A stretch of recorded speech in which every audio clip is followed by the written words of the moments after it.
Hello student, स्वागत है आप लोगों का हमारे यूट्यूब चैनल पर। और आज हम लोग बात करेंगे प्रैक्टिकल परीक्षा हेतु जो मौखिक प्रश्नोत्तरी रहती है उस पे बेस्ड मैंने एक टॉपिक लिया है ओम का नियम। एक प्रैक्टिकल होता है जो कि बहुत इंपॉर्टेंट होता है, तो इस पे बेस्ड क्या क्या प्रश्न आ सकते हैं, संभावित प्रश्न हम लोग यहाँ ले रहे हैं। और अगर आपने इनकी तैयारी कर ली तो मान के चलिए कि आपका जो वाइवा रहेगा, मौखिक प्रश्नोत्तरी रहेगी, वो बहुत अच्छी जाने वाली है। तो सबसे पहले प्रश्न पूछा जाता है कि आपका उद्देश्य क्या है। तो आपका उद्देश्य क्या है? ओम के नियम का सत्यापन।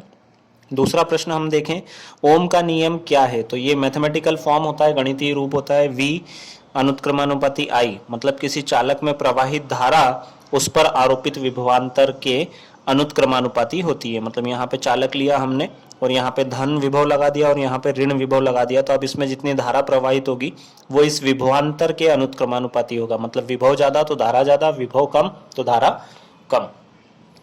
विद्युत प्रतिरोध को समझाइए। जब ये इसको हम लोग सॉल्व करते हैं, यहाँ पे से अनुत्क्रमानुपाती हटाते हैं तो यहाँ से हमको मिलता है एक नियतांक जिसको बोलते हैं R, और ये होता है चालक का प्रतिरोध। ठीक है, तो यहाँ से अगर इसका मान निकाले तो ये हो जाएगा V/I। किसी किसी बुक में आपको मिलता है कि चालक का प्रतिरोध क्या होता है या विद्युत प्रतिरोध क्या होता है, तो विभवांतर तथा धारा, प्रवाहित धारा के अनुपात को क्या कहा जाता है? प्रतिरोध कहा जाता है। या यूं कह सकते हैं हम लोग कि कोई भी चालक अगर है तो वह अपने में से प्रवाहित होने वाली धारा का क्या करता है? विरोध करता है, और इसी घटना को हम लोग क्या कहते हैं? प्रतिरोध कहते हैं। अगला, विद्युत धारा को समझाइए। तो विद्युत धारा क्या होती है? I = Q/T होती है। मतलब Q मतलब आवेश होता है, आवेश, और अपॉन में T है मतलब कि प्रवाह की दर। तो आवेश प्रवाह की दर को विद्युत धारा कहा जाता है। या यूं कहें कि एकांक समय में, ये T मतलब समय है, एकांक समय में आवेश प्रवाह को ही हम लोग क्या कहते हैं? विद्युत धारा कहते हैं। विभवांतर से आप क्या समझते हैं? तो देखिए, विभवांतर का गणितीय सूत्र क्या होता है? V = W/Q होता है। W क्या होता है? वर्क होता है, मतलब कार्य, और Q मतलब क्या होता है? आवेश। तो अगर आपके पास यहाँ पे कोई विद्युत क्षेत्र है, इस विद्युत क्षेत्र में आपके पास में यहाँ पे 1 कूलाम, देखिए मैंने लिख दिया है, 1 कूलाम आवेश को विद्युत क्षेत्र में, ये विद्युत क्षेत्र में एक बिंदु से दूसरी बिंदु तक ले जाने में जितना कार्य करना पड़ता है उसी को हम क्या कहते हैं? विभवांतर कहते हैं। 1 ओम प्रतिरोध क्या होता है? तो 1 ओम प्रतिरोध का सूत्र हम लोग देख सकते हैं, R = V/I होता है। तो 1 ओम आंसर लाना है, मतलब यहाँ पे भी 1 होना चाहिए, यहाँ पे भी 1 होना चाहिए। ठीक है, 1/1 लिखा है हमने। और 1 विभव का मात्रक क्या होता है? वोल्ट, और धारा का मात्रक क्या होता है? एम्पियर। तो यदि हम लोग किसी चालक, जैसे ये चालक लिया और इस पे हमने लगाया है यहाँ पे दोनों सिरों पे 1 वोल्ट का विभवांतर, और इस चालक में से प्रवाहित धारा कितनी है? 1 एम्पियर। तो इस चालक का प्रतिरोध कितना हो जाएगा? 1 ओम। किसी चालक पर 1 वोल्ट आरोपित विभवांतर करने पर उसमें प्रवाहित धारा 1 एम्पियर हो तो इसे हम लोग 1 ओम कहते हैं। अगला प्रश्न, प्रतिरोध को प्रभावित करने वाले कारक बताइए। तो देखिए, प्रतिरोध को सबसे ज्यादा प्रभावित करता है चालक की लंबाई, और ये भी क्या है? अनुत्क्रमानुपाती है। मतलब अगर एक हमारे पास कम लंबाई वाला चालक है और एक चालक जो है जिसकी लंबाई ज्यादा है, तो लंबाई ज्यादा होगी तो प्रतिरोध भी क्या होगा? ज्यादा। दूसरा कारक प्रभावित करने वाला है R = 1/A लिखा है, अनुत्क्रमानुपाती लिखा है, व्युत्क्रमानुपाती सॉरी। मतलब A मतलब एरिया होता है ना, क्षेत्रफल। अगर आपके पास एक चालक है जिसका मुंह जो है वो कम चौड़ा है और एक चालक है जिसका मुंह ज्यादा चौड़ा है, तो इसमें से जो चालक में से धारा प्रवाहित होगी तो इसका प्रतिरोध कम होगा और इसका प्रतिरोध ज्यादा होगा। देखिए, ये व्युत्क्रम है, मतलब उल्टा चलेगा। एरिया ज्यादा तो प्रतिरोध कम, एरिया कम तो प्रतिरोध ज्यादा। ये सीधा सा ठीक ऐसा ही है कि अगर आपके पास में एक पाइप है और उसमें आप जल प्रवाहित कर रहे हो, और एक पाइप ऐसा है जिसमें जल, पाइप की साइज बड़ी है, तो इसमें बड़ी सुगमता से जल प्रवाहित हो जाएगा, है ना। तो प्रतिरोध इस पर डिपेंड करता है। इसके अलावा जो है ये जो R है डिपेंड करता है टेम्परेचर पे। टेम्परेचर बढ़ने पे किसी चालक का टेम्परेचर, ताप बढ़ने पर प्रतिरोध भी बढ़ जाता है। दूसरी फिर अगर हम लोग बात करें कि एक चालक की प्रकृति पे, जैसे अगर हम लोगों ने एल्यूमिनियम का एक चालक लिया है और एक लिया है कॉपर का, तो दोनों का प्रतिरोध, इसका प्रतिरोध कम होता है कॉपर का, और एल्यूमिनियम का प्रतिरोध ज्यादा होता है। ठीक है, अगला प्रश्न, ओमिक प्रतिरोध को समझाइए। तो एक ऐसा प्रतिरोध जो ओम के नियम का पालन करें। ठीक है, किसके नियम का पालन करें? ओम के नियम का। ओम का नियम क्या होता है कि अगर आप विभवांतर बढ़ाएंगे तो धारा भी क्या हो जाएगी? बढ़ेगी और आपको एक सरल रेखा प्राप्त होगी। अगला क्या है? अनओमी या अरेखीय युक्तियां क्या होती है? ऐसी युक्तियां जो ओम के नियम का पालन नहीं करती है उसको हम लोग क्या बोलते हैं? अनओमी या अरेखीय युक्तियां। देखिए, ये विभव और धारा में क्या होता है? रेखीय संबंध होता है, एक सरल रेखा प्राप्त होती है। तो अगर ये रेखा का अनुपालन नहीं करेगी कोई युक्ति, मतलब एक सरल रेखा नहीं मिले, तो उसको हम लोग बोलते हैं अरेखीय युक्तियां। अगला प्रश्न है, किसी चालक का प्रतिरोध उसके ताप पर किस प्रकार निर्भर करता है? तो मैंने यहाँ पे पहले ही बता दिया है कि अगर ताप बढ़ेगा तो प्रतिरोध भी क्या हो जाएगा? बढ़ेगा। ठीक है, चलिए बढ़ते हैं अगले प्रश्न की ओर। एक ऐसे पदार्थ का उदाहरण दीजिए जिसका ताप बढ़ाने पर उसका प्रतिरोध घटता है।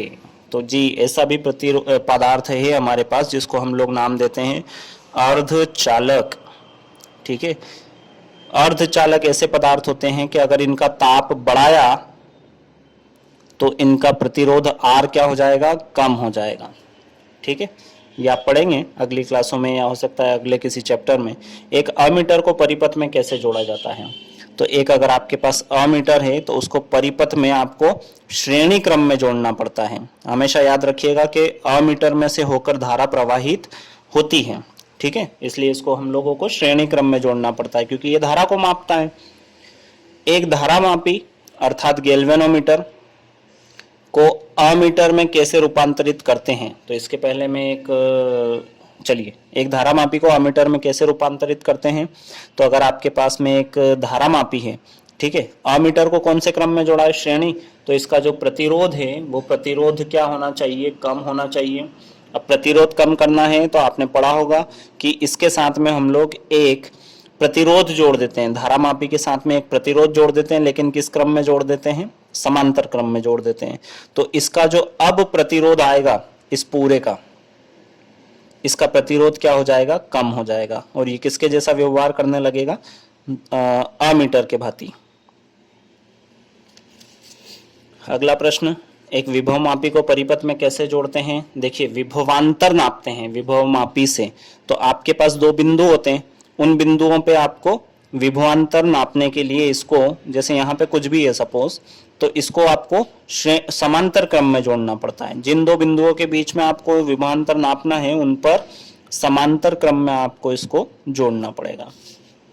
एक धारा मापी को विभव मापी में कैसे बदला जाता है?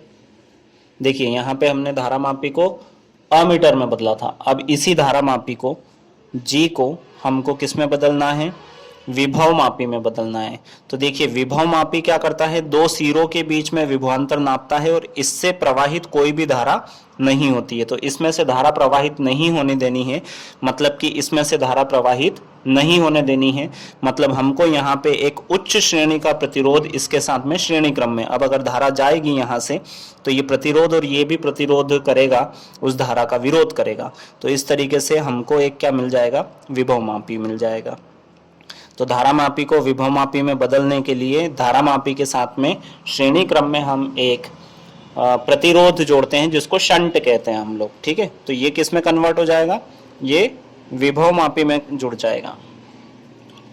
अगला प्रश्न, एक आदर्श अमीटर का प्रतिरोध कितना होता है? देखिए, अमीटर को हम लोग किस क्रम में जोड़ते हैं? समान श्रेणी क्रम में, मतलब इसमें से धारा होके जाती है। तो धारा जा रही है मतलब इसका प्रतिरोध क्या होना चाहिए? कम होना चाहिए। और अगर आदर्श अमीटर है तो आदर्श अमीटर का प्रतिरोध कितना होता है? 0 होता है। एक आदर्श विभव मापी का प्रतिरोध कितना होता है? तो ये रहा हमारे पास में आदर्श विभव मापी। और आदर्श विभव मापी धारा को अपने में से नहीं जाने देता है, मतलब इसका जो प्रतिरोध है वो कितना होना चाहिए? अनंत होना चाहिए या होता है। एक चालक की लंबाई प्रतिरोध को किस प्रकार प्रभावित करती है? ये मैं पहले बता चुका हूं।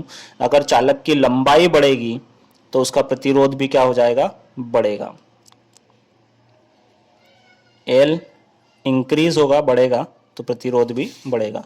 एक चालक की अनुप्रस्थ काट का क्षेत्रफल प्रतिरोध को किस प्रकार प्रभावित करता है? तो ये भी मैं पहले बता चुका हूं कि एक चालक का अनुप्रस्थ काट का क्षेत्रफल मतलब ये सामने वाला हिस्सा, ठीक है। अगर इसको हम लोग बढ़ा देंगे, ये अनुप्रस्थ काट का क्षेत्रफल हमने क्या कर दिया, बढ़ा दिया, तो इसका जो प्रतिरोध है वो प्रतिरोध क्या हो जाएगा, कम हो जाएगा।